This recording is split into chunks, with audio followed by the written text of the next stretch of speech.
Hey guys, tonight we're kicking things off with something a bit more bitey, and not in a pleasant way.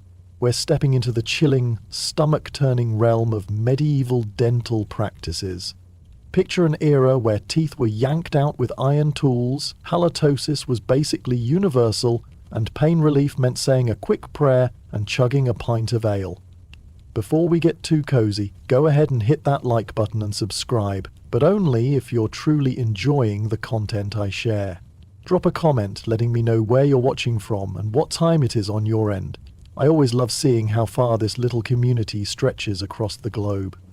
Now, lower the lights, maybe switch on a fan for that soothing hum in the background, and let's settle into tonight's tale together. If a dentist appointment has ever made you anxious, just be thankful you weren't around in medieval Europe, where the person pulling your tooth was likely the village blacksmith, and your dental exam came with a good dose of screaming.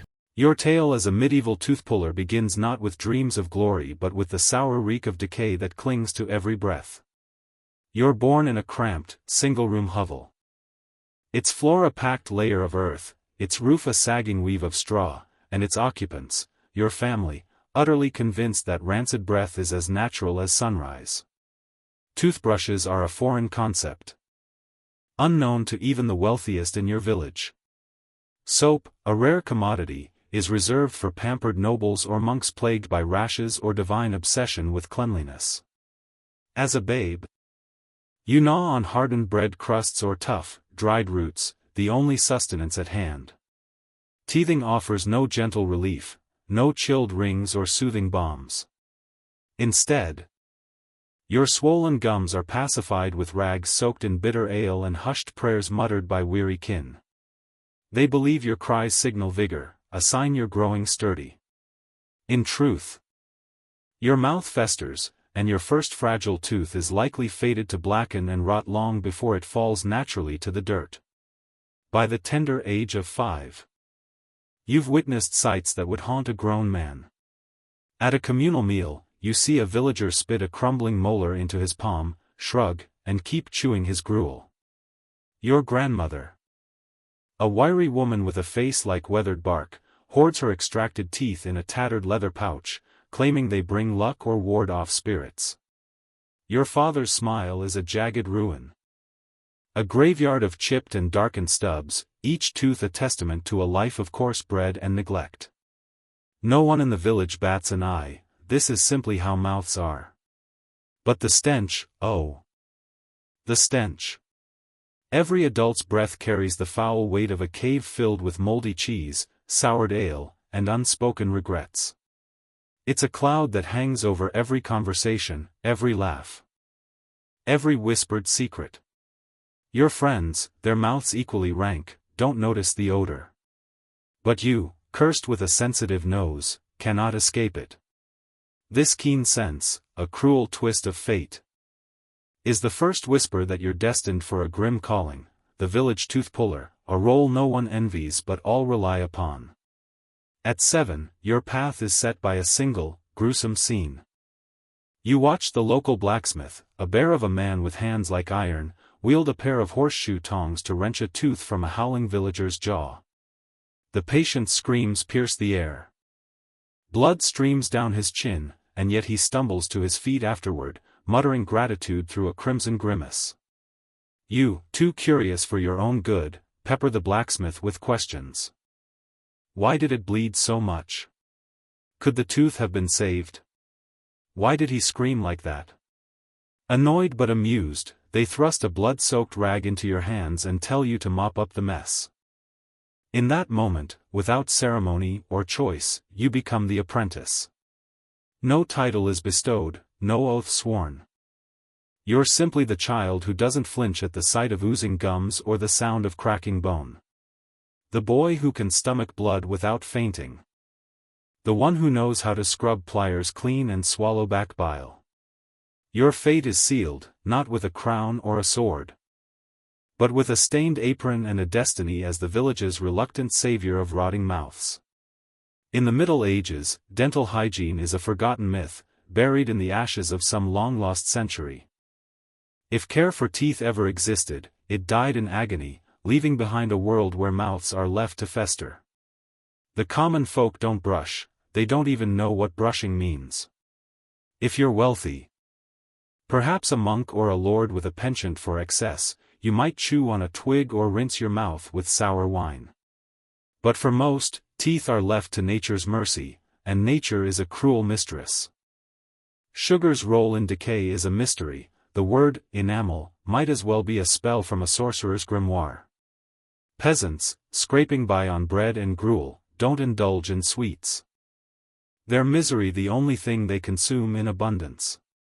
Nobles, however, revel in honey-glazed confections and sticky pastries. Their wealth accelerating the rot in their mouths with a kind of aristocratic flair. You, with your sharp eye for the ruin of teeth, begin to see a pattern. Every breath carries the stench of death. A sour miasma of decay that clings to every soul you meet. Halitosis isn't a condition, it's the air you breathe. You learn to speak from a distance, to inhale through your mouth.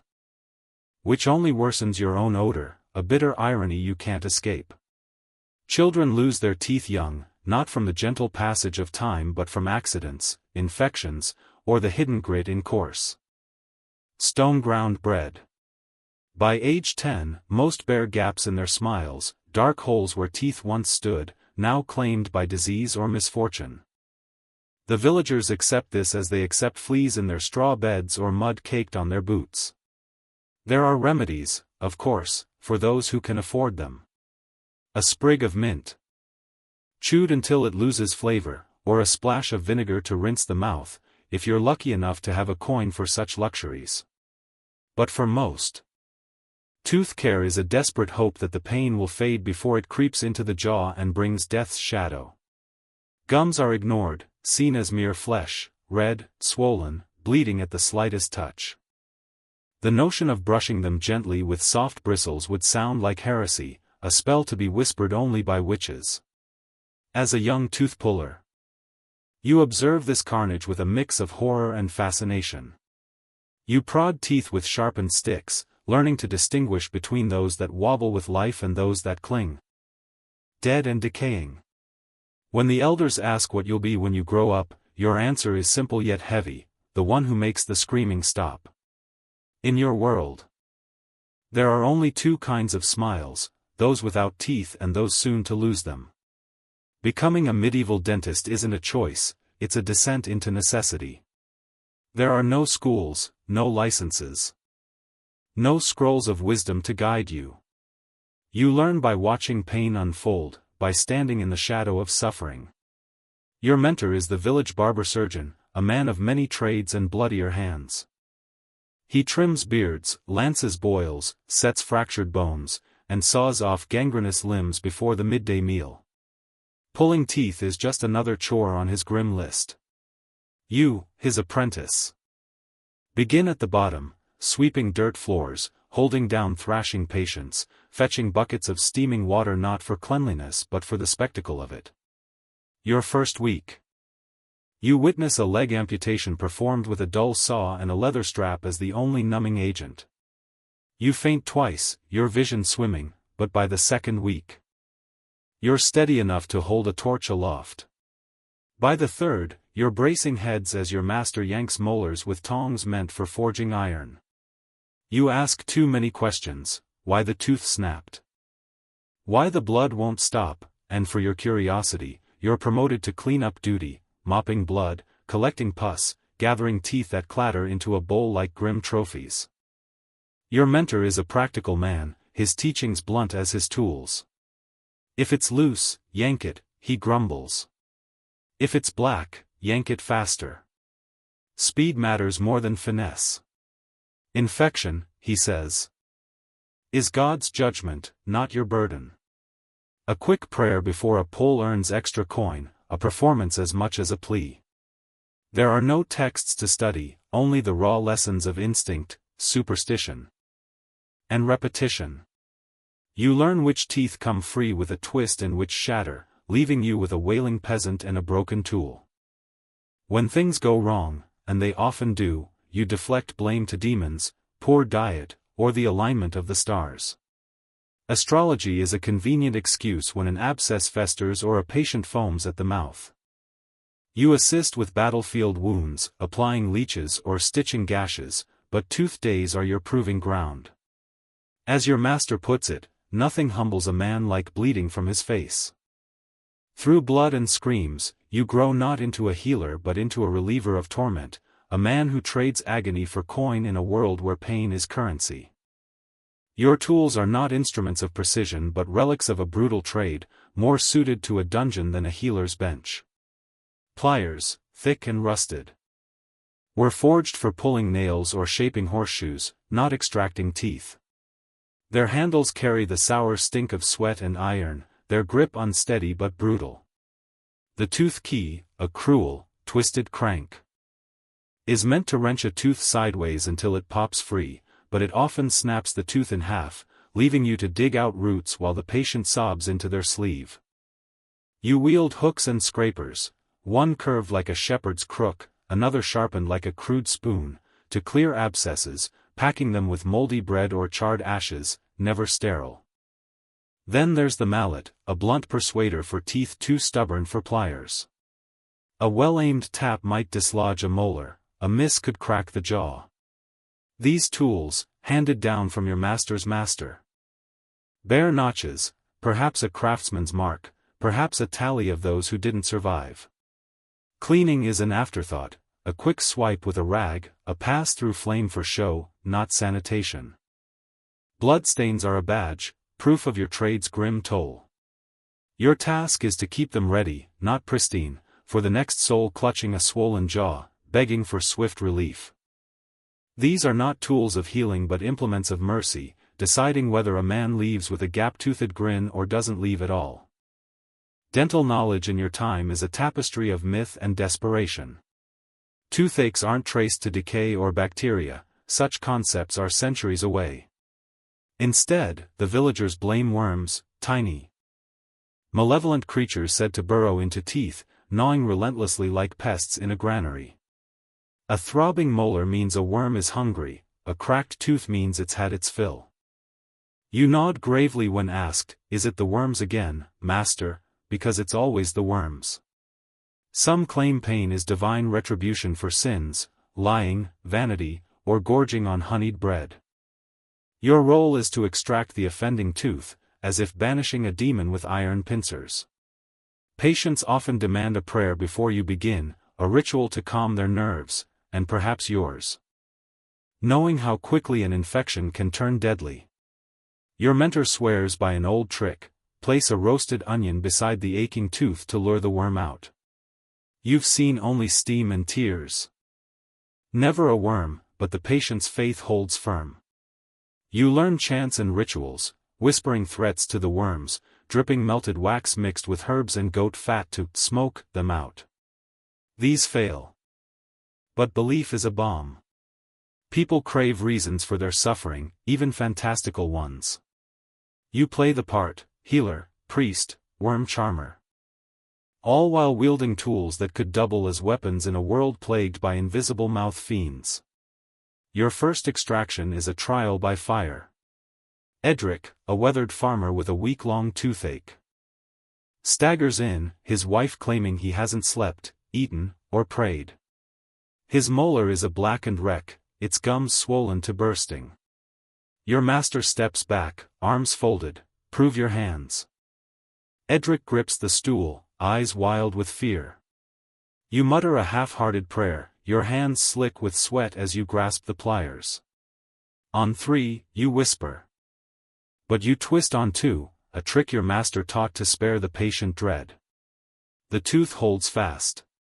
Edric's scream is raw, like a beast being flayed. You push harder, hearing a sickening crack. But only half the tooth comes free, leaving a jagged shard buried in the gum. Your master grunts, "Finish it." The next moments blur, blood, curses, the scrape of metal. You wrench out the fragment, nearly tumbling backward. Edric slumps, pale, his mouth a red ruin. You pack the wound with wine-soaked herbs, hands trembling. He mumbles thanks, dazed by pain. Your master slaps your shoulder. Not terrible. Just a slight jaw crack. That night, you sleep with the tooth in your pocket, a grim relic of your first battle. The smell becomes your shadow. At first, it's a faint sourness you mistake for spoiled stew or your master's unwashed feet. Then you realize it's mouths, rotting teeth, a vile brew of pus, blood, and decayed scraps trapped in crevices. Every open jaw unleashes a stench that lingers, soaking into your apron, your hair, your very skin. Fear has its own odor, sharp and metallic, mingling with the rot, the garlic breath. The damp wool of tunics, and the faint despair of those who know relief comes at a cost. You abandon candles and herbs to mask it, they're useless. You learn to spot those who'll faint before the pliers touch them, those who'll scream, and those who'll bolt. You keep a rope for the runners. Some teeth crumble like moldy bread. Others are blackened ghosts of past feasts, harbingers of future infections. You catch fainting heads, work through vomit, and ignore the curses that paint you as a demon or butcher. The smell marks you as an outcast. Villagers step back when you pass, children weep at your shadow. A merchant you saved in the market covers his nose. You carry the reek of every mouth you've braved. A badge you can't wash away. Mouths are no longer parts of people, they're battlefields, scarred and broken. Each patient's jaw is a catastrophe, blackened stumps, cracked molars, exposed nerves. Gums like overripe fruit. Some teeth sway with a breath, others shatter at the lightest touch. You've seen maggots in gums and learned not to ask why. Infections pulse, boils under tongues. Cysts behind molars, jaws that throb with every heartbeat. You once drained an abscess the size of a small apple, the patient weeping gratitude. You work swiftly. Not for skill but to escape the horror. These aren't dental visits but desperate triage. You remove, scrape, and pray, your bucket filling with teeth by midday, their stench heavier than their weight. You recognize people by their mouths, the smith's tongue abscess, the baker's bleeding gums, the widow's scattered roots. Sometimes, a patient's jaw mirrors your own, a throbbing molar that haunts your nights. You're no longer just the healer of ruined mouths, you're a casualty, dreading your own turn in the chair. Screams are your trade's anthem, ringing off stone and timber like a hymn of anguish. High-pitched wails, guttural moans, they blend into the rhythm of your work. You once offered comfort, a damp cloth, a murmured lie that it wouldn't hurt. That stopped after your fifth pull, when a man bit through your glove and wept through the ordeal. Now, you offer no false promises. Your only anesthetic is a swig of wine, your only aid a neighbor to pin the patient down. You wedge open the mouth, locate the tooth, and twist or bash it free. Ignoring pleas to forgotten saints. Some scream before you start, others freeze in silent terror. You've seen fainting, vomiting, even those who soil themselves mid-pull, yet you press on. They call you demon, butcher, devil's hand.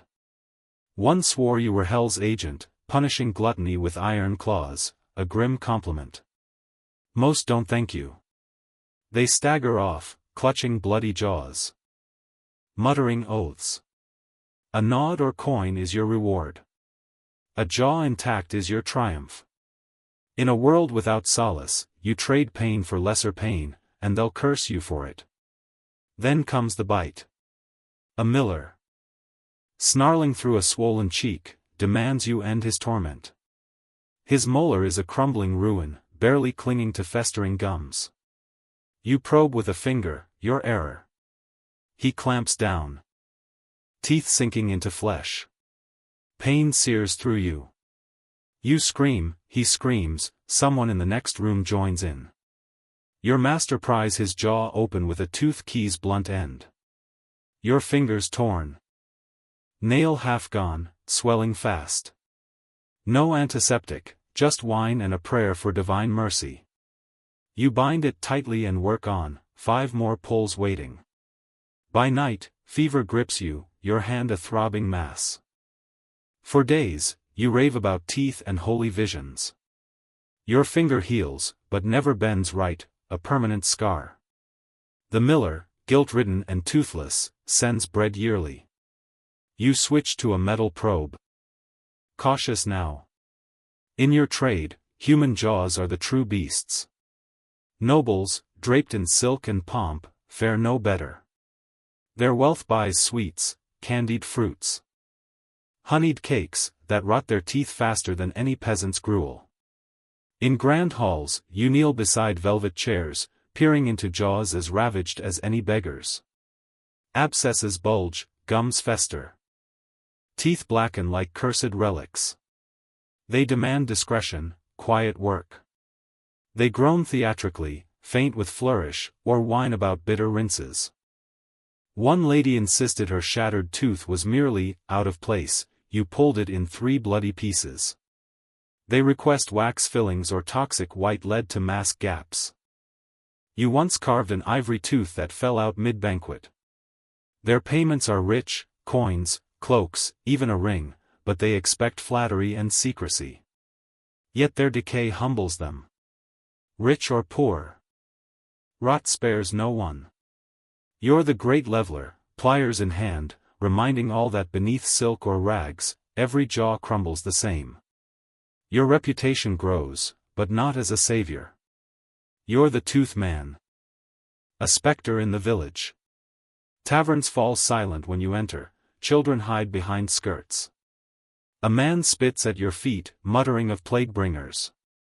Another wears a charm to ward off your curse. You're a necessary evil, like drought or taxes.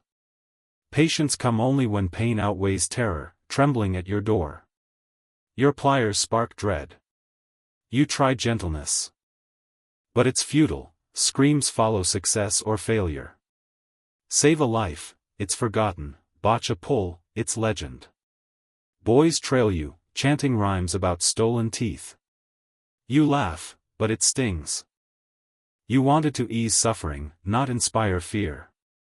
Yet fear brings swift payment and obedience. When an abscess fells someone, you're called, not trusted, but needed. You're not loved, but etched in their bones. When the plague sweeps through, teeth take a backseat to survival. The Black Death chokes the village with fevered corpses, but you're still summoned. You've faced pus before, drained rot, packed wounds. You shift to lancing boils, swollen necks, black gums, lymph nodes like stones. You heat your blade, slice, and watch pus burst like overripe fruit. You don't flinch anymore. Patients pay with bread, boots, or promises they won't live to keep. Your workshop becomes a crypt, the smell of death thicker than ever. You mark survivors on your door to stay sane. Some whisper you know secrets priests don't, calling you the poison drainer. In a dying world, being less deadly is power. You cut, drain, and pray. Sleepless, silent, alive. Your own tooth turns traitor. A dull ache in your back molar grows, a familiar foe. You gargle wine, chew cloves, but the pain creeps into your skull. Your dreams filled with worms and falling teeth. Your apprentice is too green to trust. So, alone, you pull it. With a wooden wedge and pliers, you grip and twist, the pain raw and personal. Blood floods your mouth, but relief follows. The tooth clatters into your bowl, joining its kin. You don't pack the wound, pride, not negligence. The gap lingers, a scar of your own agony. A reminder of every scream you've silenced. No grand finale awaits. An old man in a bloodied apron, hands knotted, eyes dim, you work slower. Another tooth crumbles in your mouth. You sip broth now. Your tongue probing gaps like a soldier on a ruined field. Villagers won't honor you. You're no priest or knight, just the man who dulled their pain. Your grave will be shallow. Your name scratched on wood, if at all. But your work lives, in jaws that chew without torment, in children spared infection. Your bucket of teeth, hidden beneath your bench, is your monument. A testament to a life of blood, rust, and mercy. When you die, the workshop falls silent, but the screams will return for another to quell. The cultural exchanges of ancient textiles warrant deeper exploration. The Phoenicians, masters of the murex dye, traded their purple fabrics to Minoan Crete, where they adorned priestesses during rituals to the sea goddess. A single murex snail yielded a drop of dye, requiring thousands to color a single robe, a process so costly it rivaled gold. In the Indus Valley, cotton bales reached Sumer via Dilmun, a Persian Gulf trade hub, where they were rewoven into konaks for temple offerings. These exchanges, recorded in cuneiform ledgers, were diplomatic as much as economic, with gifts of cloth sealing alliances. Elam, a Mesopotamian neighbor, produced woolen shawls embroidered with mountain motifs, traded to Babylon for lapis lazuli, their patterns influencing Assyrian robes. Dilmun's pearl-adorned belts, worn by priests, reached Harappa, where they inspired shell-inlaid sashes. These threads of trade wove a global tapestry, each fabric carrying stories of distant lands. Rituals added spiritual weight to clothing. In Egypt, linen swaddling of mummies was a sacred act, priests chanting to Osiris as they wrapped bodies in strips dyed with saffron. Mesopotamian women wove woolen veils for Inanna's festivals, their looms blessed with incense. Chinese silk robes, embroidered with phoenixes, were burned as offerings to ancestors, their ashes believed to carry prayers to the heavens. These practices, rooted in faith, made clothing a conduit to the divine, each stitch a plea for favor or protection. Long before the shimmer of silk or the crisp folds of tailored linen, there was only skin, human skin, vulnerable to the relentless assault of sun, frost, wind, and clawing insects. In the dawn of humanity, clothing was not a matter of vanity or style but a desperate shield against nature's cruelty. Early humans, scattered across unforgiving landscapes, turned to whatever lay within reach: the hides of hunted beasts, strips of flexible tree bark, reeds twisted into crude mats, or grasses knotted into primitive belts and skirts. These were not garments in the modern sense but makeshift armor, barriers between flesh and the elements. A wolf's pelt might stave off the chill of a winter night, but its scent could draw the attention of a prowling predator, marking the wearer as both hunter and potential prey. Survival trumped aesthetics, and warmth or protection was the sole measure of success. Yet, even in these primal days, clothing began to whisper more than utility. A man draped in the thick hide of a slain bear was not just warm, he was a figure of prowess, his attire a silent boast of strength and courage. A woman adorned with an intricately woven skirt of dried grasses might signal wisdom, perhaps as a healer, elder, or keeper of tribal lore. These early coverings, crude as they were, took on symbolic weight, hinting at status, role, or deeds. Archaeological traces, such as bone needles unearthed from caves dating back nearly 40,000 years, reveal that humans were already stitching animal skins into fitted shapes, crafting garments with deliberate care. This was no mere necessity but a spark of ingenuity, a sign of thoughtfulness that marked the human spirit. As our ancestors migrated across diverse terrains, icy tundras, blistering deserts, humid jungles, their attire evolved to meet the demands of climate and survival. In frozen regions, layered furs and tightly bound wrappings insulated fragile bodies against biting cold. In scorching lands, loosely draped fabrics allowed air to cool sweat-soaked skin. Clothing was not just a covering, it was humanity's first technology, a quiet revolution woven from fiber, fur, and the relentless drive to endure, laced with a nascent pride in appearance.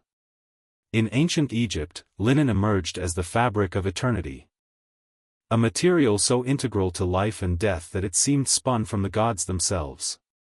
Unlike the heavy wool or delicate silk of other lands, linen, light, breathable, and perfectly suited to the Nile's searing heat, defined Egyptian fashion for millennia. Crafted from the flax plant, linen was no simple cloth. Its creation was a labor of devotion. Farmers harvested flax under the relentless sun, soaked the stalks in river water to soften them, then beat and combed the fibers into submission. Spinners twisted these strands into fine threads, and weavers wove them into smooth, airy sheets, sometimes so fine they shimmered like gossamer. This was not casual wear but a prized commodity. Its production a testament to Egypt's agricultural and artisanal prowess. Pharaohs donned linen robes, their folds meticulously pleated to signal divine authority. Priests, guardians of sacred rites, wrapped themselves in the purest white linen, shunning animal-derived wool or leather to maintain ritual purity. Even the dead were clothed in linen, mummified in layer upon layer of carefully prepared wrappings, their bodies preserved for the afterlife in fabric that ensured their identity endured beyond the grave. Linen was more than cloth, it was a language of status and spirituality. The elite flaunted semi-sheer tunics, often bleached to a radiant white, a color tied to purity and the gods' favor. These garments, pleated or adorned with subtle embroidery, hung in graceful folds, their translucence a bold display of wealth and refinement. Common laborers, toiling in fields or quarries, wore simpler kilts, little more than a linen cloth wrapped around the waist and secured with a knotted belt, yet even these bore the cool elegance of flax. Children ran bare until puberty, their nakedness a practical choice in the heat, but their first linen garment marked a rite of passage, a step toward adulthood. Jewelry completed the ensemble, broad collars of faience beads, gold amulets shaped like scarabs or ankhs, and sandals woven from reeds or leather. Nobles enhanced their appearance with wigs, their hair adorned with perfumed cones that melted in the heat of banquets, releasing fragrant oils. Priests, bound by strict codes, wore only the finest linen, their attire a barrier between the sacred and the profane. Even slaves, tasked with menial labor, were clad in rough linen suited to their work, though without the adornments of the free. Egypt's linen revolution was not just about comfort but about identity, ritual, and a cultural aesthetic that flowed as smoothly as the Nile itself, stitching the living and the dead into a seamless tapestry of eternity. While Egypt wove its legacy in flax, Mesopotamia cloaked itself in wool, a fabric as raw and vital as the fertile lands between the Tigris and Euphrates. In the city-states of Sumer, Akkad, Babylon, and Assyria, wool was not merely clothing but the pulse of an economy, a currency of trade, and a sacred offering to the gods.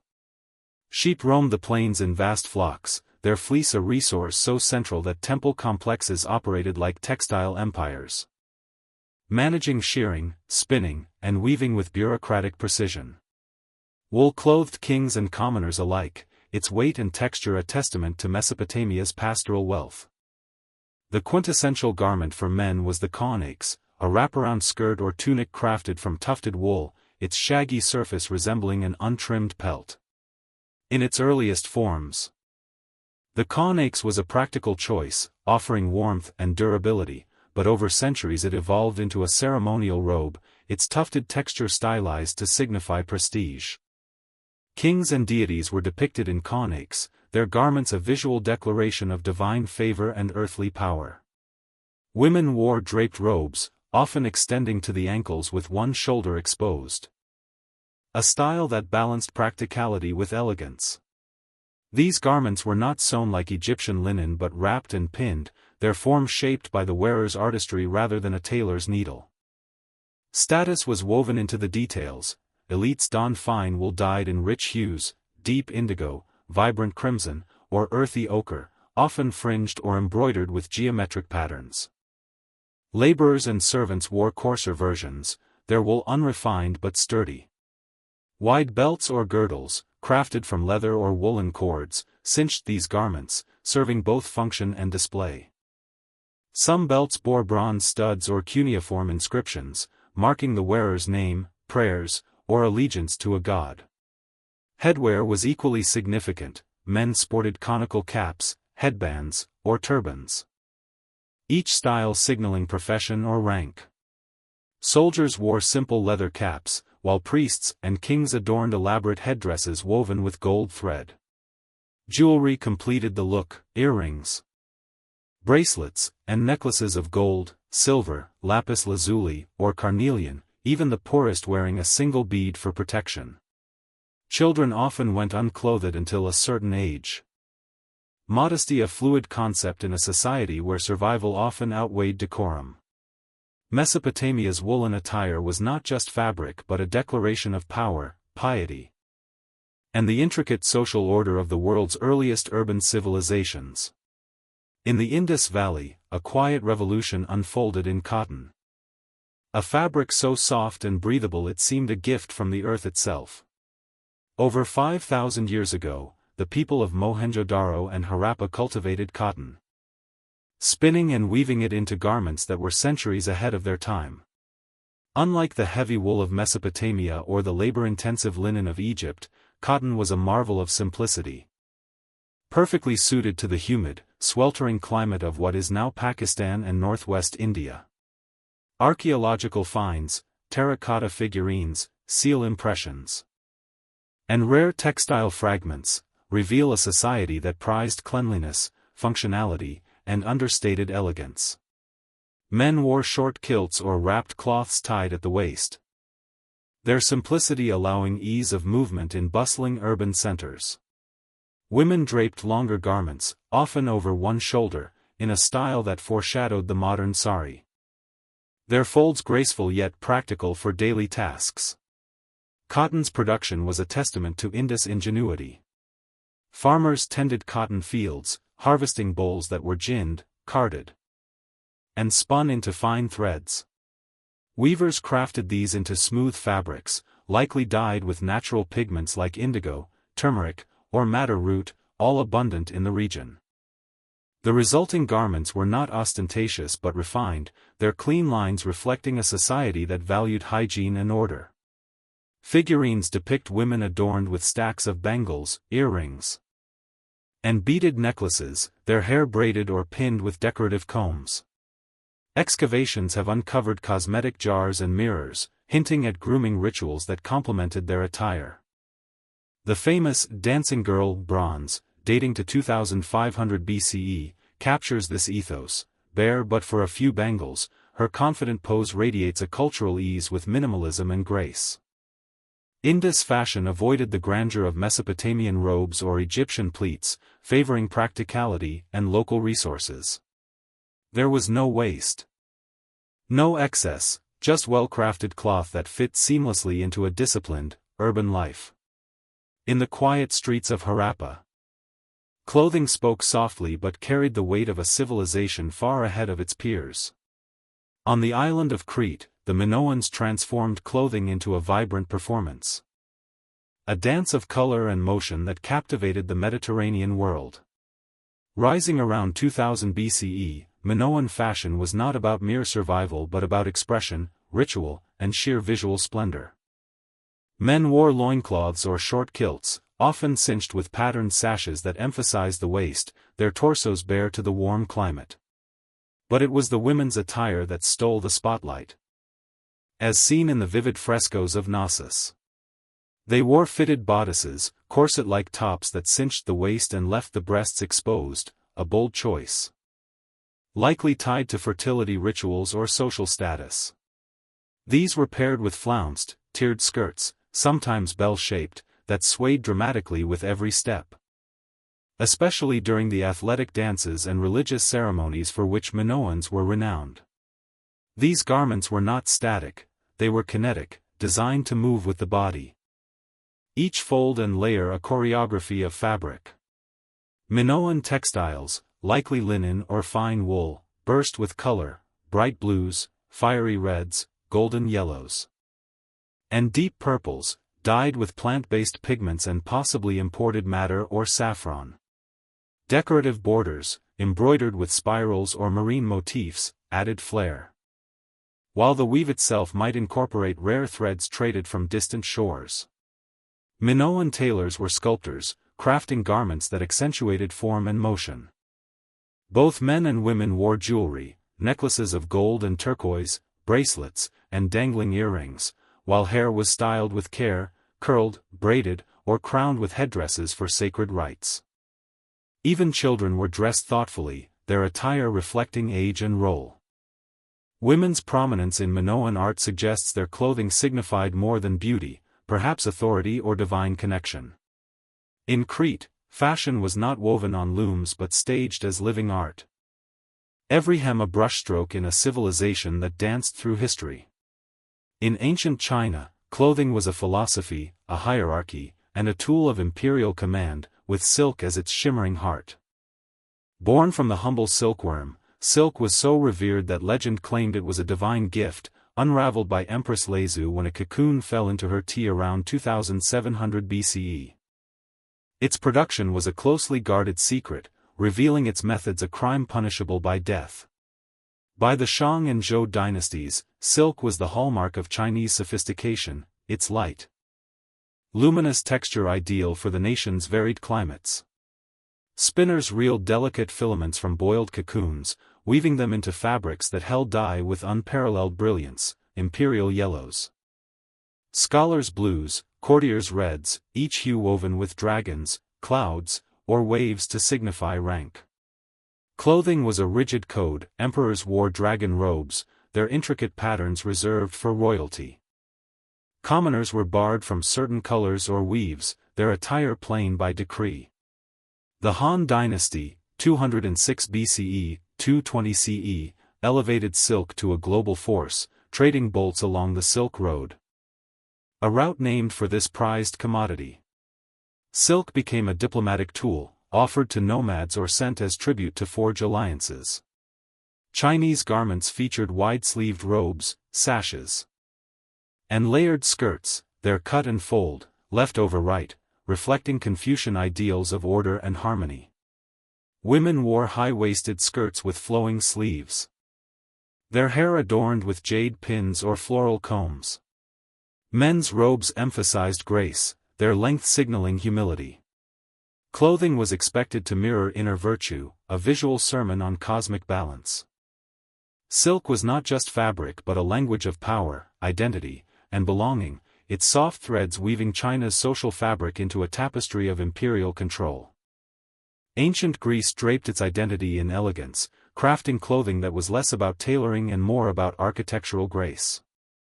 The chiton, a rectangular sheet of linen or wool, was the foundation, folded, pinned at the shoulders with bronze fibulae, and belted at the waist. Men wore it knee-length, women ankle-length, its versatility suiting all ages and occasions. Over this, a himation, a heavier cloak, was draped over one shoulder, lending dignity to philosophers, statesmen, or mourners. Greek fashion prized simplicity, reflecting a belief that outer form should echo inner virtue. Athens celebrated modesty, Sparta embraced austerity, its men cloaked in coarse red wool, barefoot to emphasize discipline. Yet simplicity did not mean dullness. Wealthy Greeks wore chitons dyed in saffron, indigo, or crimson, embroidered with meander patterns or mythic scenes. Women adorned their hair with ribbons or tiaras, men groomed beards with rhetorical pride. Footwear was optional, sandals for travel, bare feet for temples. Clothing was a dialogue with society, its folds speaking of nobility, grief, or madness, a philosophy woven into every drape. Rome stitched its clothing to law and rank, each garment a declaration of Romanitas. The toga, a vast, semicircular woolen cloth, was the ultimate symbol of citizenship, reserved for male citizens and draped with practiced precision. Plain togas marked free men. Purple-bordered togas signified magistrates, and the rare toga picta, dyed entirely purple with gold embroidery, was worn by emperors or triumphant generals. Purple, extracted from murex snails, was costlier than gold, its hue a badge of divine favor. Everyday wear was the tunic, short for men, long for women, with senators distinguished by broad purple stripes. Women layered stolas, sleeveless dresses, with palace, shawls that added modesty. Footwear, from sandals to senators' red shoes, reflected status. Even slaves had designated attire, their rough tunics a mark of servitude unless their master chose to display wealth. In Rome, Clothing was a public scroll, proclaiming citizenship, ambition, and morality with every fold. As Rome's togas unraveled, the so-called barbarians, Goths, Franks, Celts, Saxons, wove the future of European fashion. Their woolen cloaks, trousers, and long-sleeved tunics were built for the cold, muddy north, prioritizing warmth and mobility. Trousers, scorned by Romans, were a barbarian innovation, adopted by soldiers and eventually ubiquitous. Men wore belted tunics. Women layered dresses pinned with ornate brooches. Dyes, reds, blues, greens, added vibrancy, with checkered patterns hinting at Celtic tartans. Jewelry, from bronze fibulae to amber beads, bore tribal symbols. Hair was styled, braided for women, long or tattooed for warriors. Barbarian attire laid the foundation for medieval wardrobes, practical yet rich with cultural pride. Ancient clothing was more than fabric, it was the thread that bound civilizations, from Egypt's linen to barbarian trousers, weaving identity, power, and human resilience across millennia. Before the gleam of silk or the tailored precision of linen, there was only flesh, human flesh, exposed to the relentless bite of frost, the scorch of desert sun, and the sting of swarming flies. In humanity's earliest chapters, clothing was not a canvas for vanity but a shield forged from necessity. Scattered across primal landscapes, our ancestors scavenged nature's offerings. Hides torn from slain beasts, bark peeled from ancient trees, reeds twisted into brittle mats, or grasses knotted into crude skirts and belts. These were not garments in the modern sense but desperate armor, barriers between fragile bodies and a world that offered no mercy. A wolf's pelt might warm a shivering hunter through a winter night, but its lingering scent could summon predators, marking the wearer as both victor and potential prey. Protection was paramount, aesthetics were an afterthought, if they existed at all. Yet, even in these raw beginnings, clothing began to whisper meaning beyond survival. A man cloaked in the massive hide of a felled bear was not merely warm, he was a symbol of prowess. His attire a silent saga of courage. A woman adorned with a skirt of intricately woven grasses might signal wisdom, perhaps as a healer or tribal elder, her garb a mark of authority. These crude coverings, born of necessity, took on the weight of identity, hinting at status, role, or triumph. Archaeological traces, like bone needles unearthed from caves dating back 40,000 years, reveal the dawn of human ingenuity. These tools, carved from antler or mammoth ivory, allowed early humans to stitch hides into fitted shapes, crafting garments with deliberate care. This was no fleeting act but a leap of thought, a sign of planning and pride that set humans apart. As our ancestors migrated across diverse terrains, frozen tundras, sun-baked savannas, humid jungles, their attire evolved to meet the demands of survival. In icy realms, layered furs and tightly bound wrappings insulated against bone-chilling winds, each seem a testament to endurance.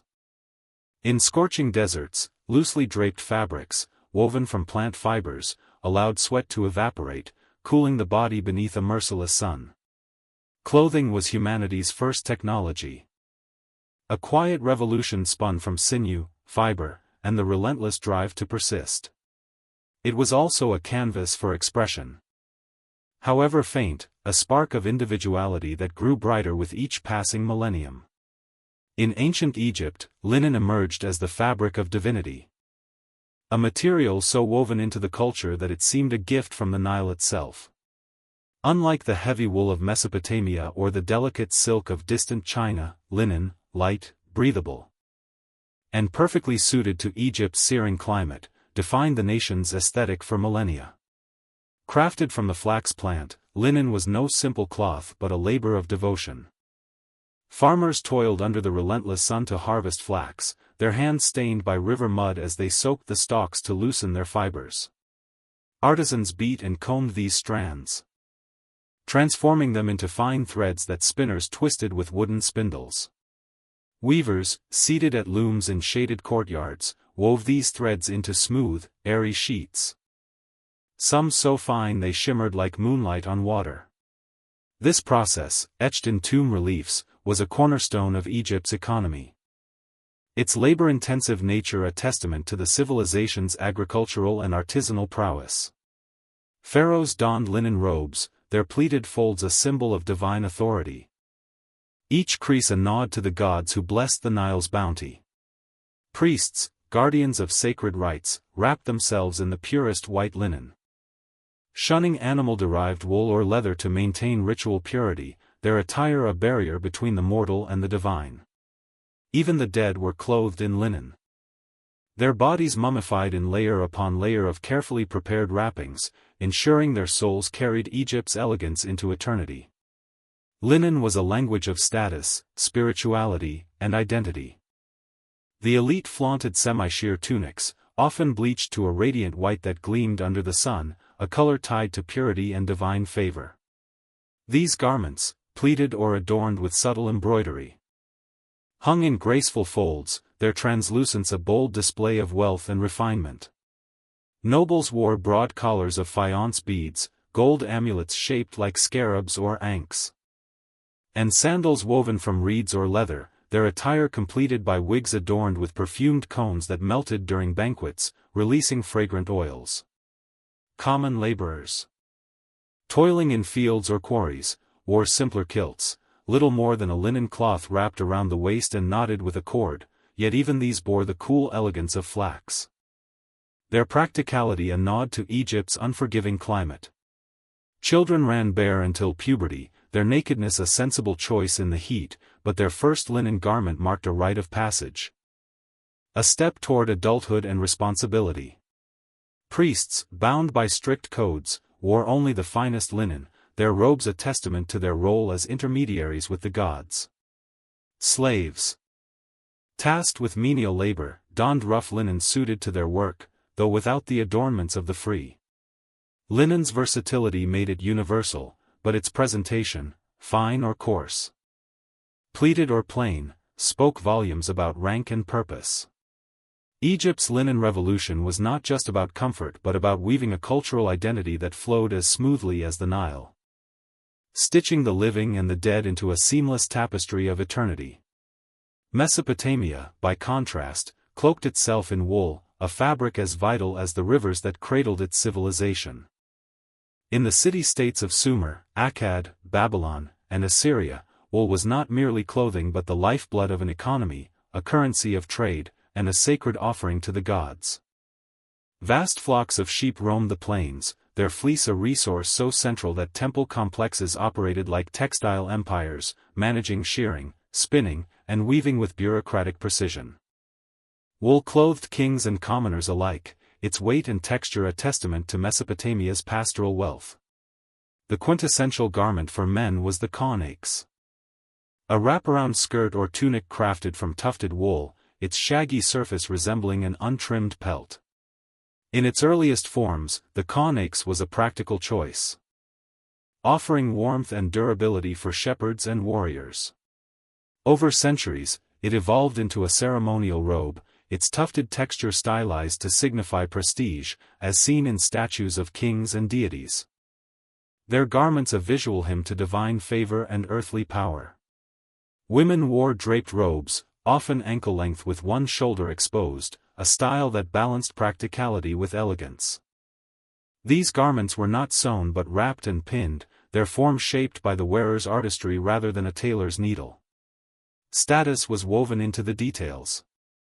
Elites donned fine wool dyed in rich hues, deep indigo from woad, vibrant crimson from Kermes insects, or earthy ochre from clay, all produced through labor-intensive processes that underscored Mesopotamia's wealth. Laborers and servants wore coarser wool, unrefined but sturdy. Their garments functional yet still bearing the region's distinctive aesthetic. Wide belts or girdles, crafted from leather or woolen cords, cinched these garments, serving both utility and display.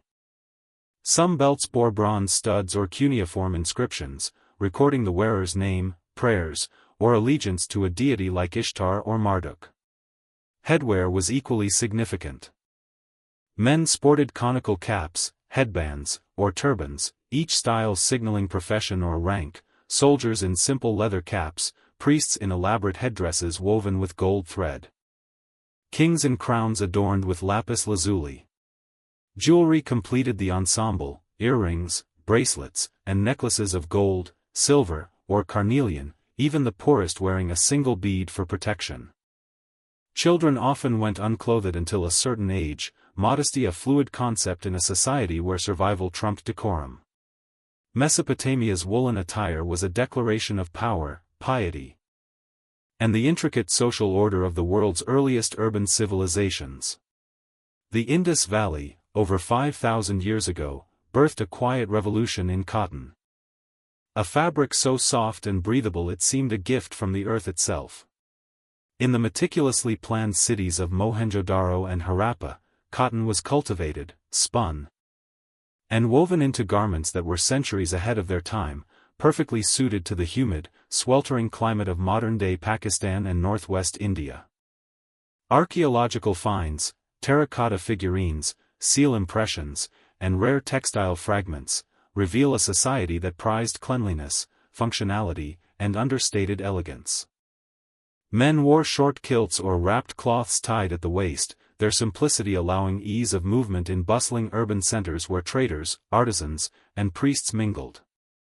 Women draped longer garments, often over one shoulder, in a style that foreshadowed the modern sari, their folds graceful yet practical for daily tasks like grinding grain or tending hearths. Cotton's production was a marvel of Indus ingenuity. Farmers tended cotton fields along the Indus River, harvesting bolls that were ginned, carded, and spun into fine threads using wooden spindles. Some preserved in archaeological digs. Weavers crafted these threads into smooth fabrics on looms, likely weighted with clay whorls found at sites like Harappa. These fabrics were dyed with natural pigments, indigo for deep blues, turmeric for golden yellows, madder root for reds, all abundant in the region and traded as far as Mesopotamia. The resulting garments were not ostentatious but refined, their clean lines reflecting a society that valued hygiene and order, as evidenced by the Great Bath of Mohenjo-Daro. A monumental public facility. Figurines depict women adorned with stacks of bangles, earrings, and beaded necklaces, their hair braided or pinned with decorative combs. Excavations have uncovered cosmetic jars, bronze mirrors, and shell inlays, hinting at grooming rituals that complemented their attire. The Dancing Girl, bronze, a 2500 BCE masterpiece, captures this ethos. Bare but for a few bangles, her confident pose radiates a cultural ease with minimalism and grace. Indus fashion avoided the grandeur of Mesopotamian robes or Egyptian pleats, favoring practicality and local resources.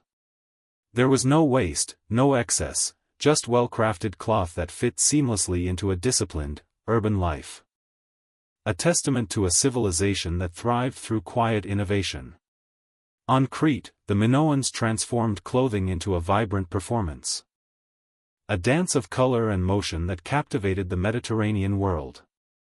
Rising around 2000 BCE, Minoan fashion was not about mere survival but about expression, ritual, and visual splendor. Men wore loincloths or short kilts, often cinched with patterned sashes that emphasized the waist, their torsos bare to the warm Aegean climate. Women, however, stole the spotlight, as seen in the vivid frescoes of Knossos. They wore fitted bodices, corset-like tops that cinched the waist and left the breasts exposed, a bold choice, likely tied to fertility rituals or social status. These were paired with flounced, tiered skirts, sometimes bell-shaped, that swayed dramatically during the athletic dances and bull-leaping ceremonies for which Minoans were renowned. These garments were kinetic, designed to move with the body. Each fold and layer a choreography of fabric that turned wearers into living art. Minoan textiles, likely linen or fine wool, burst with color, bright blues from woad, fiery reds from madder, golden yellows from saffron, and deep purples possibly traded from Phoenician dye markets.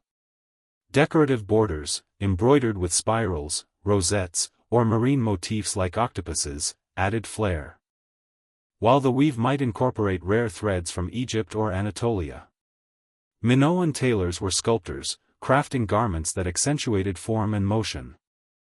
Their seams reinforced with intricate stitching.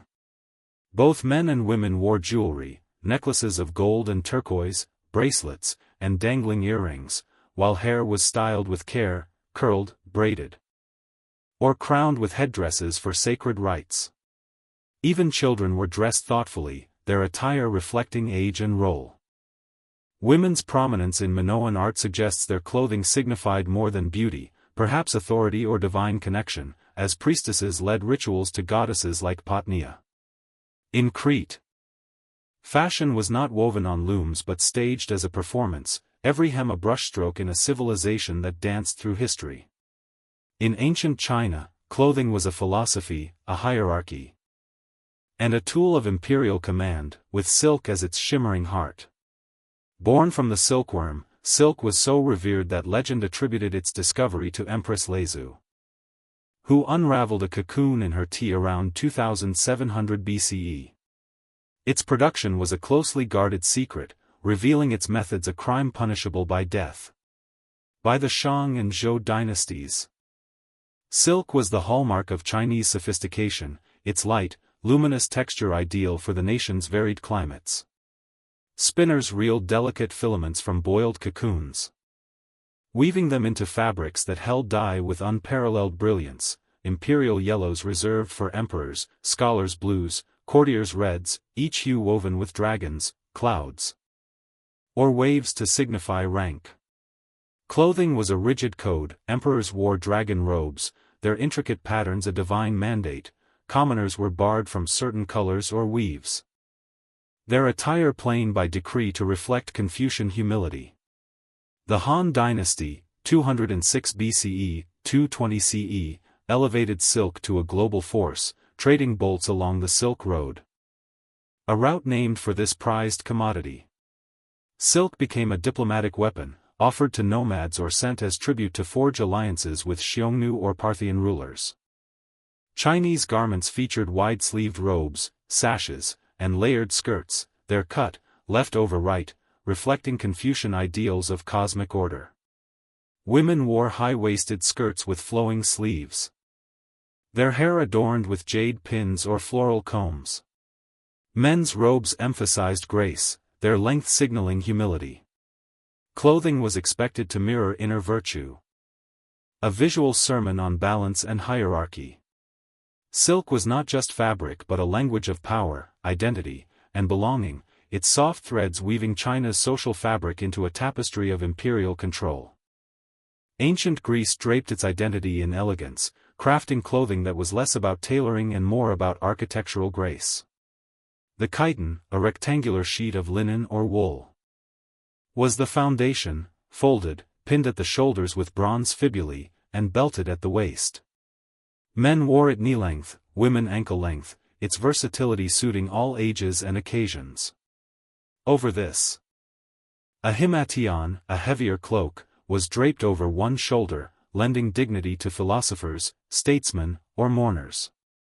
Greek fashion prized simplicity, reflecting a belief that outer form should echo inner virtue.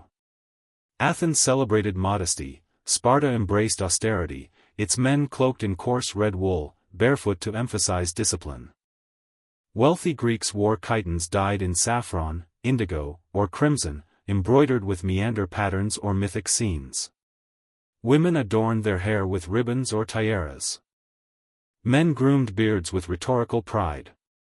Footwear was optional, sandals for travel, bare feet for temples. Clothing was a dialogue with society, its folds speaking of nobility, grief, or madness. A philosophy woven into every drape. Rome stitched its clothing to law and rank, each garment a declaration of Romanitas. The toga, a vast, semicircular woolen cloth, was the ultimate symbol of citizenship, reserved for male citizens and draped with practiced precision. Plain togas marked free men, purple-bordered togas signified magistrates. And the rare toga picta, dyed entirely purple with gold embroidery, was worn by emperors or triumphant generals.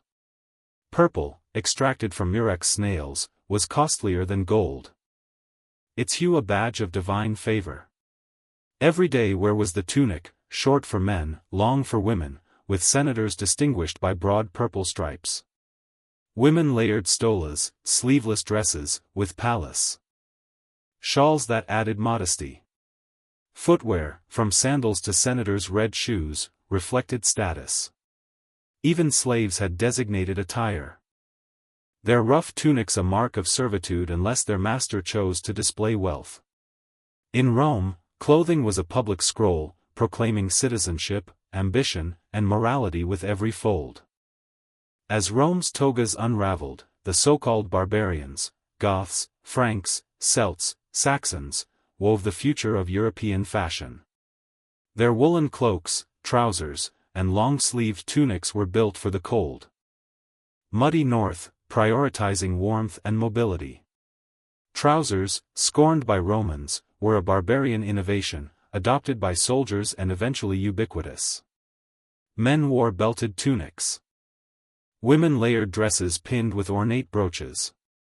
Dyes, reds, blues, greens, added vibrancy, with checkered patterns hinting at Celtic tartans. Jewelry, from bronze fibulae to amber beads, bore tribal symbols.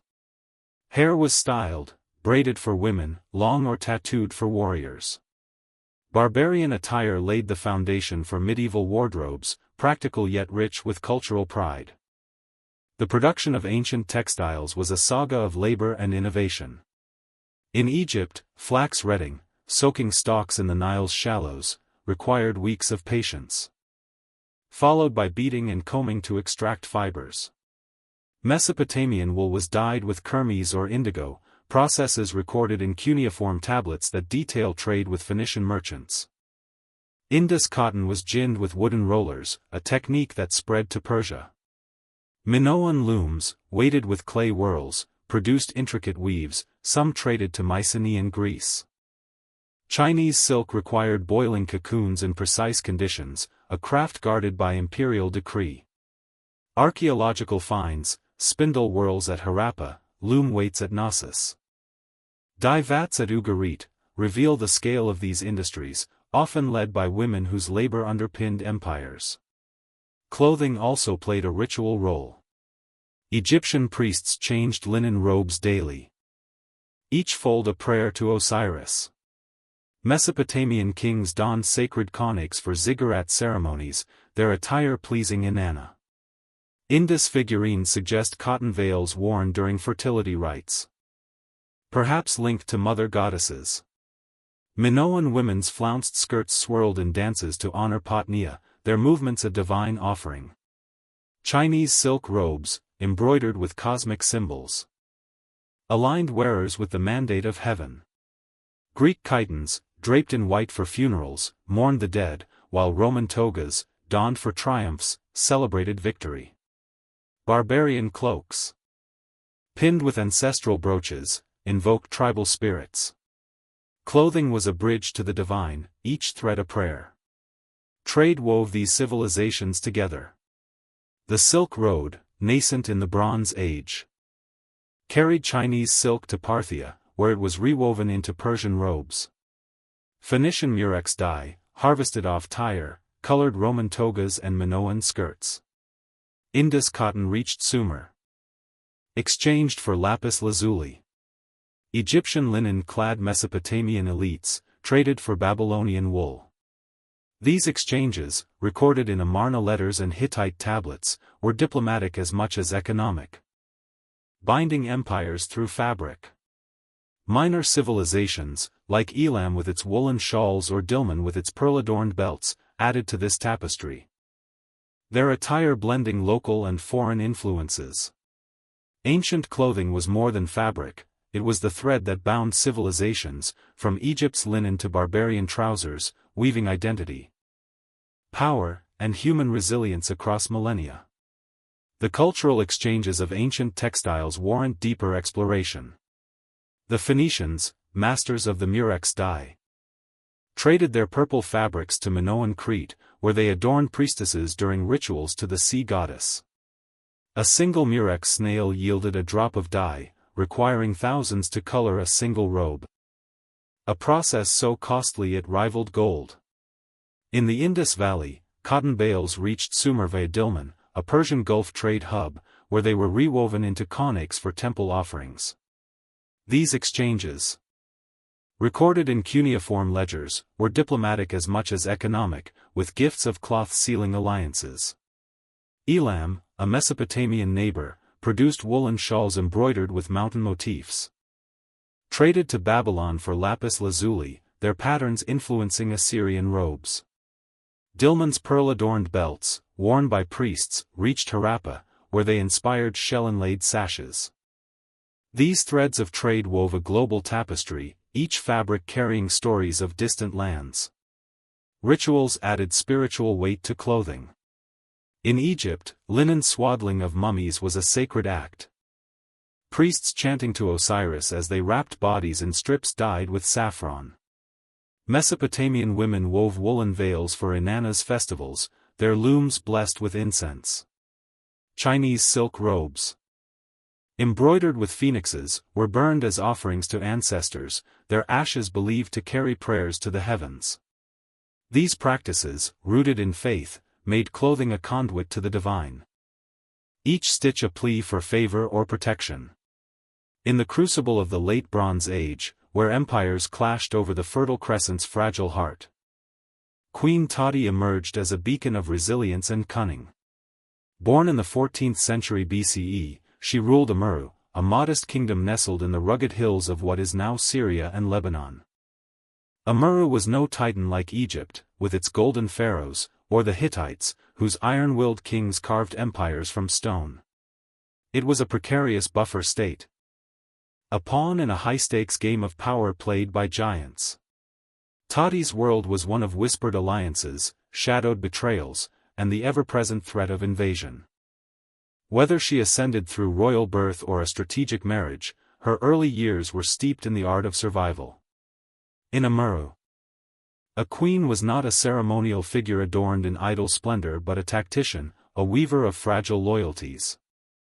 Holding together a court of ambitious nobles and wary vassals in a land where every decision carried the weight of life or ruin. The Late Bronze Age was a tapestry of ambition and chaos. Its threads pulled taut by competing powers. Amurru sat at a crossroads, caught between Egypt's fading dominion in the Levant, the crumbling Mitanni kingdom to the east, and the rising Hittite empire under the relentless Suppiluliuma I. To the south, city-states like Byblos and Tyre jostled for favor, while nomadic raiders and internal dissent simmered within Amurru's borders. Tati's court was a microcosm of this turmoil. Envoys from foreign powers demanded tribute, spies lingered in the shadows, and local chieftains nursed grudges against their neighbors. Her role, whether as regent, co-ruler, or widowed queen, required a mind sharp enough to navigate this labyrinth. The Amarna Letters, a cache of diplomatic tablets from Egypt's 18th dynasty, hint at Amurru's pivotal yet perilous position, with pharaohs like Akhenaten raging at its shifting allegiances.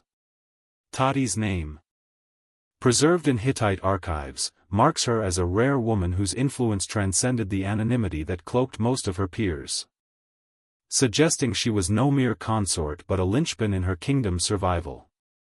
Amurru's rulers faced an unforgiving choice: swear fealty to Egypt, align with the ascendant Hittites, or gamble on neutrality, a path that invited annihilation. The stakes were existential.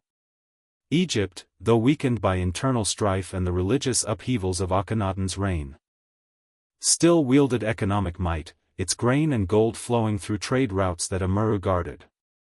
The Mitanni, once a regional power, were buckling under Hittite assaults, their collapse leaving a vacuum that threatened smaller states. The Hittites, under Suppiluliuma's iron grip, were a juggernaut, their chariots and disciplined armies sweeping through Syria with terrifying precision. For Tati, every decision was a tightrope walk. Loyalty to Egypt risked Hittite wrath. Submission to the Hittites could alienate Egyptian allies and local elites still tied to the pharaoh's coffers. Neutrality, while tempting, was a fantasy in a world where inaction was seen as defiance. Her name's presence in Hittite records, a rarity for any woman, let alone one from a minor kingdom, suggests she played an active role. Perhaps as a regent steering Amurru through a succession crisis, or as a widowed queen consolidating power after her husband's death. The pivotal moment came with Amurru's defection to the Hittite fold, a diplomatic earthquake that reshaped the Levant's balance of power.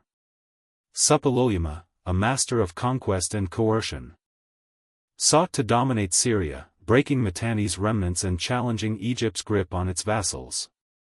Tati, likely a central figure in this decision, helped broker a treaty that bound Amurru to the Hittites, trading Egyptian patronage for the promise of protection under Hati's banner. This was no mere formality but a calculated gamble. The Amarna letters capture Egypt's fury, with scribes branding Amurru's rulers as traitors who had given themselves to the enemy. The defection severed trade ties with Egypt, risking economic isolation, and stirred unrest among Amurru's pro-Egyptian factions, who saw their wealth tied to the Nile's bounty. Tati's court would have buzzed with tension, nobles plotting rebellion, priests invoking gods to avert disaster, and Hittite envoys demanding assurances of loyalty.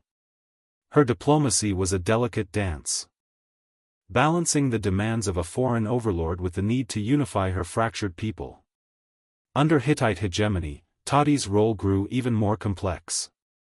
Suppiluliuma was no distant patron. His empire demanded tribute in gold, grain, and soldiers, as well as absolute fidelity. Hittite garrisons likely dotted Amurru's hills, their presence a reminder of the cost of defiance. Envoys from Hati's capital, Hattusa, would have scrutinized Tati's court, expecting swift compliance with orders to fortify borders or supply troops for campaigns against Egypt or rebellious vassals. Yet Tati maintained her influence, her name etched in Hittite tablets as a respected partner, not a subservient puppet. This suggests she was adept at soothing local unrest. Perhaps through strategic marriages between her kin and Amurru's chieftains, or by securing trade routes that brought cedar, wine, and olive oil to Hittite markets. Her court, though small, was a hub of activity, artisans crafting seals for treaties, scribes recording tribute payments, and messengers racing to deliver her carefully worded missives. Unlike Egypt's queens, whose power rested on the might of a vast dynasty, Tati operated in a precarious realm, her authority rooted in wit and resilience rather than monumental wealth.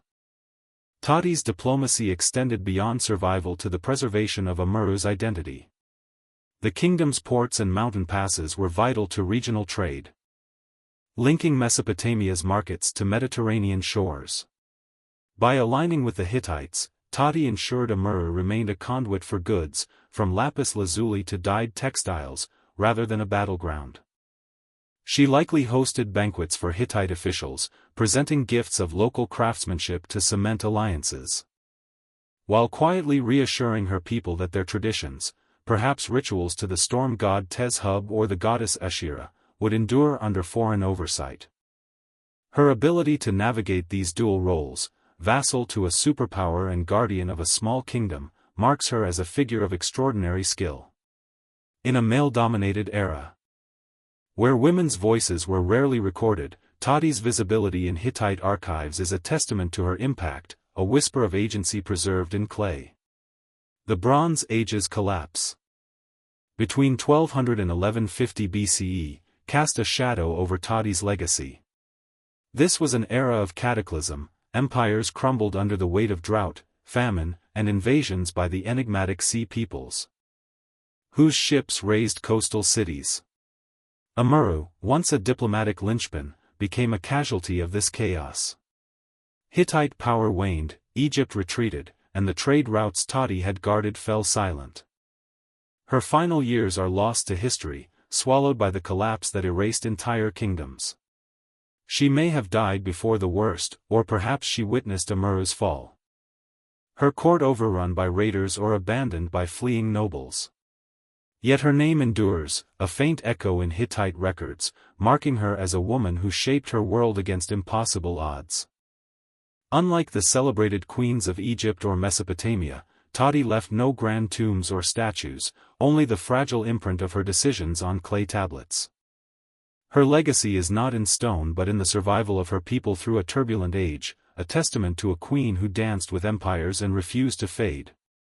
In the crucible of the late Bronze Age, where empires vied for supremacy over the Levant's fertile heart, Queen Tati stood as a figure of resilience and cunning, her name a rare whisper in a world that seldom recorded women's deeds. Born in the 14th century BCE, she ruled Amurru, a modest kingdom perched in the rugged hills of modern-day Syria and Lebanon. Amurru was no colossus like Egypt, with its gilded pharaohs commanding vast armies, nor was it a juggernaut like the Hittite Empire, whose iron-willed kings reshaped the Near East with chariot and spear. It was a fragile buffer state, a pawn caught in the crosshairs of giants, Egypt's waning dominion, the collapsing Mitanni kingdom, and the ascendant Hittites under Suppiluliuma I. Tati's world was a labyrinth of intrigue, where envoys bore honeyed words laced with threats, spies lurked in the shadows of cedar-beamed halls, and the threat of invasion hung like a storm cloud. Whether she rose through royal lineage or a strategic marriage to a ruling prince, her formative years were steeped in the arts of diplomacy, survival, and leadership. In Amurru, a queen was no mere ornament, draped in finery for courtly display. She was a strategist, a unifier, weaving together a fractured coalition of nobles, merchants, and priests in a land where a single misstep could invite annihilation. The late Bronze Age was a cauldron of ambition, its politics as volatile as the volcanoes that punctuated its landscapes. Amurru sat at a strategic crossroads, its ports and mountain passes linking Mesopotamia's bustling markets to the Mediterranean's azure shores. To the south, city-states like Byblos and Tyre vied for Egyptian favor, their harbors swollen with ships laden with grain and papyrus. To the east, the Mitanni, once a formidable power, buckled under Hittite assaults, their collapse sending ripples of instability through the region. To the north, the Hittites, led by Suppiluliuma's relentless vision, carved a Syrian empire, their diplomats and armies pressing smaller states into submission. Tati's court was a microcosm of this chaos, a mosaic of competing interests. Egyptian envoys demanded tribute in gold and loyalty, offering protection that grew less certain with each passing year. Hittite messengers, clad in woolen tunics adorned with bronze, pressed for allegiance, their promises of security backed by the threat of chariots. Local chieftains, wary of foreign domination, nursed rivalries, some clinging to Egypt's wealth, others eyeing the Hittites' rising star. Nomadic raiders, ever present on Amurru's fringes, exploited any sign of weakness, their raids a reminder that peace was a luxury few could afford. Tati, whether as regent for a young heir, co-ruler beside a king, or a widowed queen consolidating power, navigated this storm with a mind honed for survival. Her name, etched in Hittite cuneiform tablets, is a testament to her agency, a rare acknowledgement in an era that often silenced women's voices. Amurru's rulers faced a stark trilemma: pledge fealty to Egypt, align with the Hittites, or pursue neutrality, a path that invited destruction in a world where indecision was defiance. Each choice carried existential risks. Egypt, though weakened by the religious upheavals of Akhenaten's reign and internal strife, still wielded economic might. Its grain fed Amurru's people during lean harvests, its gold enriched merchants, and its scribes recorded every vassal's oath in the Amarna archives. Yet, Egypt's grip on the Levant was slipping, its garrison stretched thin, its pharaohs distracted by heresy and courtly intrigue. The Mitanni, once a counterweight to Egypt, were no longer a viable ally, their cities sacked by Hittite forces, their royal line reduced to vassalage. The Hittites, under Suppiluliuma's iron hand, were an ascending force, their armies disciplined, their diplomacy ruthless. Aligning with Hutti promised protection but demanded tribute, troops, and absolute loyalty, terms that could choke a small kingdom's autonomy. Neutrality, while tempting, was a fantasy, a state that refused to choose sides risked becoming a battleground. its fields trampled by foreign boots. Tati's role in this high-stakes game was pivotal, her name's presence in Hittite records suggesting she was not a bystander but a decision-maker. Perhaps steering Amurru through a succession crisis or holding the throne after a king's untimely death. The turning point came with Amurru's defection to the Hittites. A diplomatic thunderbolt that reshaped the Levant's power dynamics. Suppiluliuma, a master of conquest and coercion, sought to dominate Syria, breaking Mitanni's remnants and prying vassals from Egypt's grasp. Tati, likely a central architect of this shift, helped forge a treaty that bound Amurru to Hutti, trading Egyptian patronage for the promise of Hittite protection. This was no simple pact but a calculated leap into the unknown. The Amarna letters, Egypt's diplomatic correspondence, seethed with outrage, branding Amurru's rulers as traitors who had given their land to the enemy. The defection severed trade ties with Egypt, threatening Amurru's access to grain, papyrus, and luxury goods like faience beads. It also sparked internal dissent, as pro-Egyptian nobles, whose wealth depended on Nile trade, whispered of rebellion. Tati's court would have been a crucible of tension, priests invoking the storm god Tezhub to avert disaster, scribes drafting missives to appease Hittite overlords, and guards watching for signs of treachery. Her diplomacy was a tightrope walk, balancing the demands of a foreign empire with the need to unify her people, many of whom feared the Hittites' iron fist as much as Egypt's fading wrath. Under Hittite oversight, Tati's role grew even more intricate. Suppiluliuma was no absentee lord. His empire demanded tangible loyalty, tribute in gold, cedar, and wine, soldiers for campaigns against Egypt or rebellious vassals, and fortified borders to guard Hutti's southern flank. Hittite envoys, their tablets inscribed with cuneiform demands, likely shadowed Amurru's court, their presence a constant reminder of the cost of defiance. Garrisons may have been stationed in Amurru's hill forts, their bronze-tipped spears a symbol of Hutti's reach. Yet Tati maintained her influence. Her name recorded in Hittite archives as a respected partner, not a mere vassal. This suggests she excelled at managing both external pressures and internal unrest. She may have arranged marriages between her kin and local chieftains, binding fractious clans to her rule. She likely secured trade routes, ensuring Amurru's ports remained open to ships carrying tin from Anatolia or lapis lazuli from distant Afghanistan, goods that enriched her treasury and appeased Hittite demands. Her court, though modest compared to Hattusa's grandeur, was a hub of activity, artisans crafting seals for treaties, weavers producing textiles as tribute, and messengers racing across dusty trails to deliver her carefully worded promises. Tati's diplomacy extended beyond survival to the preservation of Amurru's cultural soul. The kingdom's ports, like Sumer, were vital to Bronze Age trade, linking Mesopotamia's markets to Mediterranean shores. By aligning with the Hittites, Tati ensured Amurru remained a conduit for commerce, not a battlefield strewn with the wreckage of war. She likely hosted lavish banquets for Hittite officials, presenting gifts of cedar carvings or silver vessels to cement alliances, while reassuring her people that their traditions, perhaps rituals to the goddess Asherah or offerings at mountain shrines, would endure under foreign rule. Her ability to balance these roles, vassal to a superpower and guardian of a small kingdom, marks her as a figure of extraordinary finesse. Unlike Egypt's queens, whose power rested on a vast dynasty's might, or Mesopotamia's priestesses, tied to temple wealth, Tati operated in a precarious realm, her authority rooted in intellect and adaptability.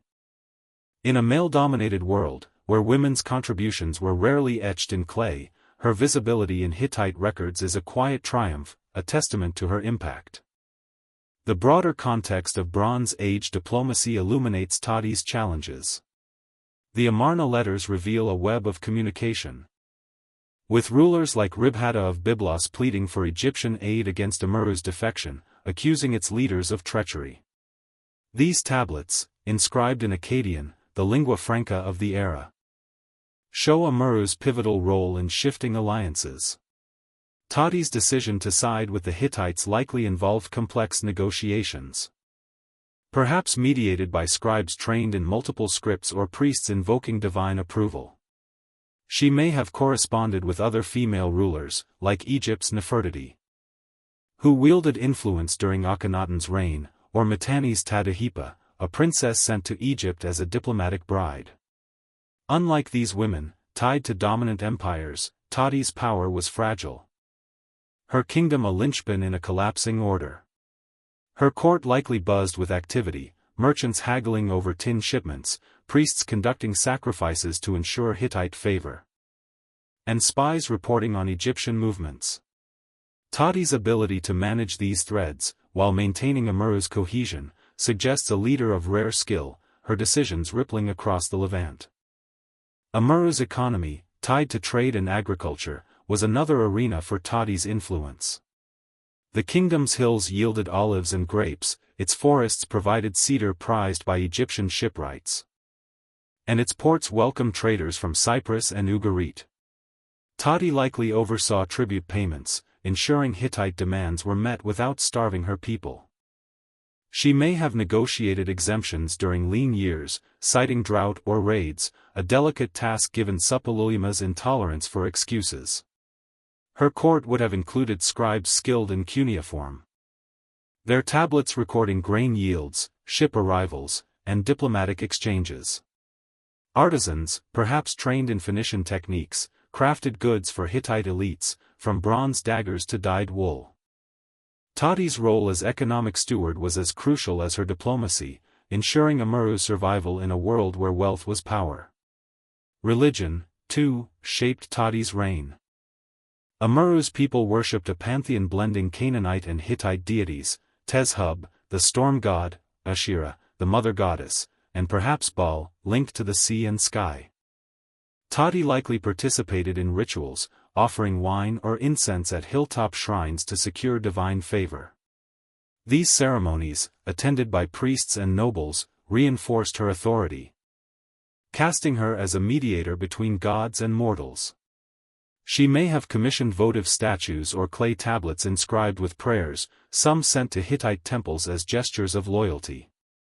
Her religious role, though speculative, aligns with the era's norms, where rulers were expected to uphold cosmic order. By blending local and Hittite practices, Tati ensured her people's traditions endured, even under foreign dominion. The Bronze Age collapse, between 1200 and 1150 BCE, cast a long shadow over Tati's legacy. This was an era of cataclysm, drought-withered fields, famine-emptied granaries, and the mysterious sea peoples, their origin still debated, raised coastal cities from Ugarit to Gaza. The Hittite Empire crumbled, its capital Hattusa burned. Egypt retreated, its pharaohs unable to stem the tide. Amuru, once a diplomatic fulcrum, became a casualty of this chaos. Its ports fell silent, its trade routes choked with dust. Tati's final years are lost, swallowed by the collapse that erased entire kingdoms. She may have died before the worst, her throne passing to a successor who faced the deluge. Or perhaps she witnessed Amuru's fall, her court overrun by raiders or abandoned by fleeing nobles. Her fate, like so much of her life, is a shadow, known only through the fragile cuneiform that bears her name. Yet Tati's legacy endures, a faint but resilient echo in Hittite archives. Unlike Egypt's Nefertiti, immortalized in stone, or Mesopotamia's Enheduanna, celebrated in hymns, Tati left no grand monuments, no temples to her name. Her triumph was survival. Her kingdom's endurance through a turbulent age a testament to her skill. She was a woman who danced with empires, navigating their ambitions without losing her people's soul.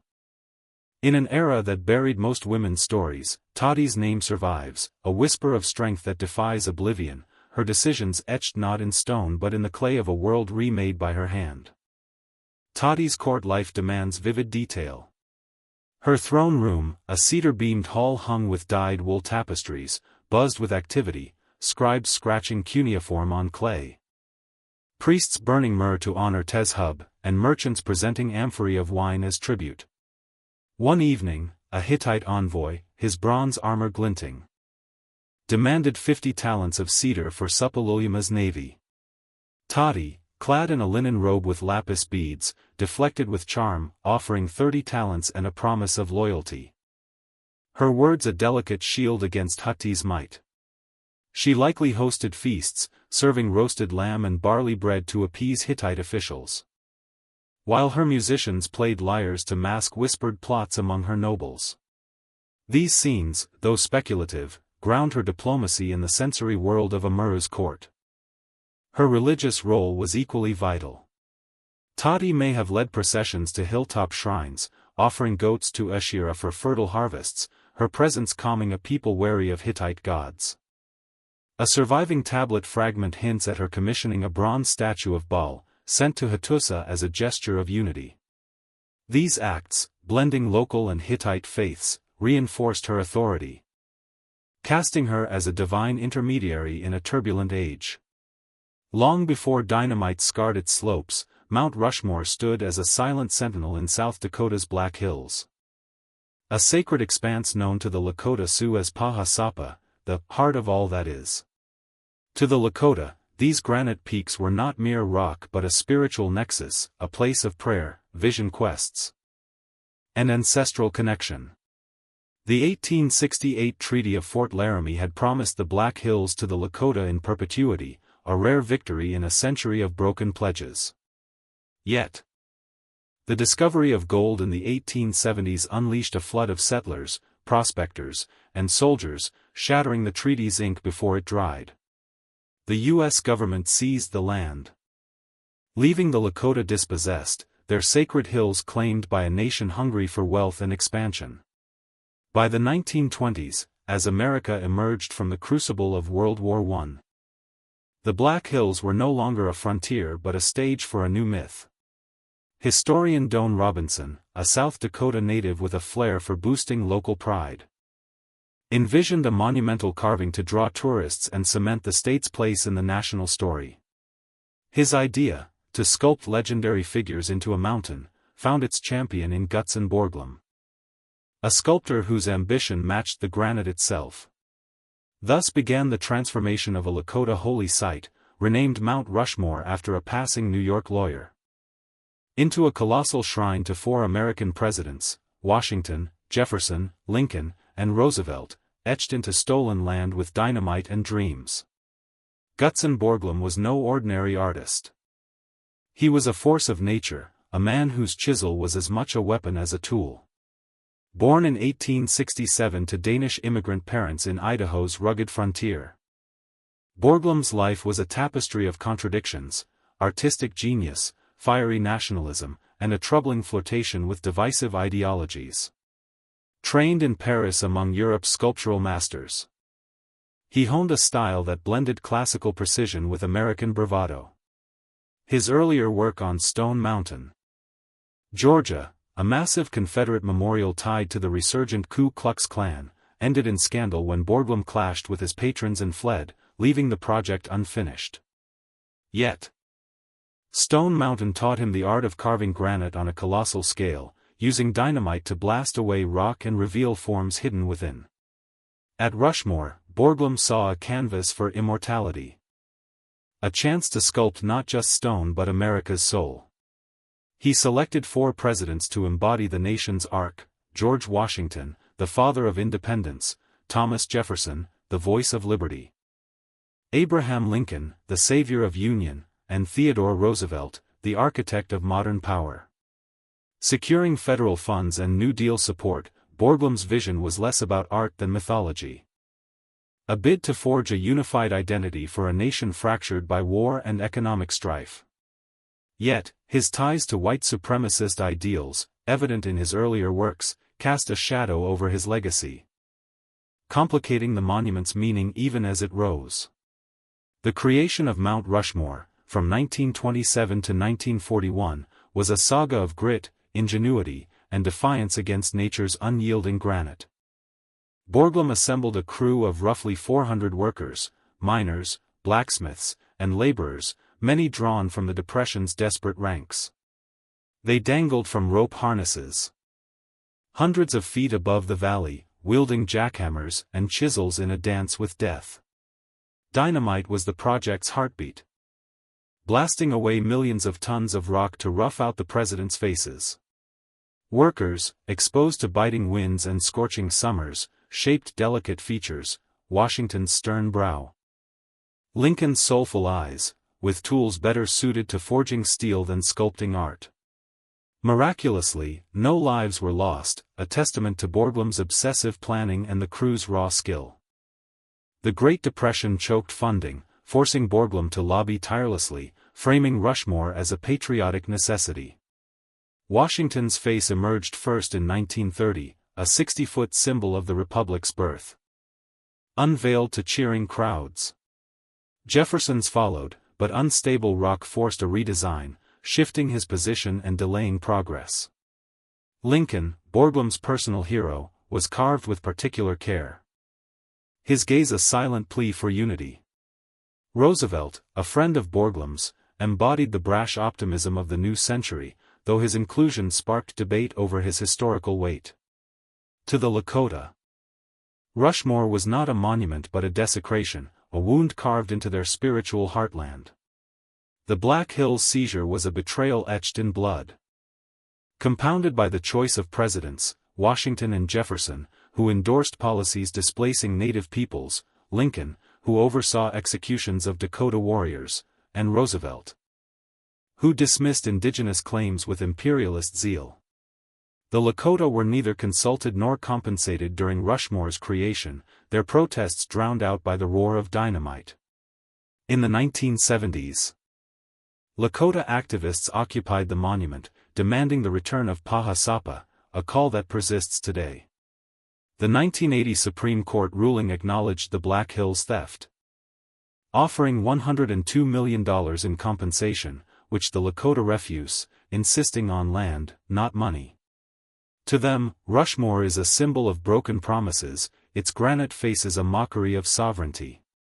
Yet, to millions of Americans, it stands as a pilgrimage site, drawing nearly 3 million visitors annually to marvel at its scale and salute its ideals. The tension between these truths, pride for some, pain for others, defines Rushmore's place in the national psyche. Borglum's death in March 1941 halted the project's momentum. His grand vision included not just the faces but a hall of records. A vault carved into the mountain to hold America's founding documents, a testament for future civilizations. Only a rough chamber was completed, its entrance sealed after Borglum's passing. His son, Lincoln Borglum, took up the chisel, finishing Roosevelt's face and refining details before funds and wartime priorities ended the work in October 1941. The monument, though incomplete, was declared finished, its scale, each face as tall as a 6-story building, ensuring its permanence. Rushmore's granite, resistant to erosion, will endure for millennia, a fact Borglum relished, imagining his work outlasting empires. Today, Mount Rushmore is a paradox, a testament to America's triumphs and its unresolved sins. For some, it's a shrine to democracy, its faces gazing eastward as if blessing the nation's journey. For others, particularly the Lakota, it's a scar, a reminder of stolen land and silenced voices. Borglum's artistry, inseparable from his nationalist fervor, crafted a monument that both unites and divides. Its legacy evolves with each generation, debated in classrooms, protested on its slopes, and photographed by tourists unaware of the history beneath the stone. Rushmore is not just a carving but a mirror, reflecting a nation still grappling with its story. Its granite eyes fixed on an uncertain horizon. Worker life at Rushmore deserves more color. The camp, a sprawl of tents and wooden shacks, smelled of pine and sweat. Its nights alive with laughter and harmonica tunes. Workers like Joe Connolly, a miner-turned-carver, earned scars from flying shale, his hands wrapped in rags to grip the jackhammer. Pay disputes flared in 1933, with workers striking for a 10-cent raise, only to be quelled by Borglum's promise of legacy over coin. Lakota resistance, beyond the 1970s. Included a 2004 protest where activists draped a banner reading, "Return Paha Sapa," over Lincoln's face, arrested before dawn. Modern debates, fueled by posts on X. Propose reinterpreting Rushmore as a site of reconciliation, with some suggesting a Lakota cultural center nearby. These details humanize the monument's story, grounding its grandeur in struggle and dissent.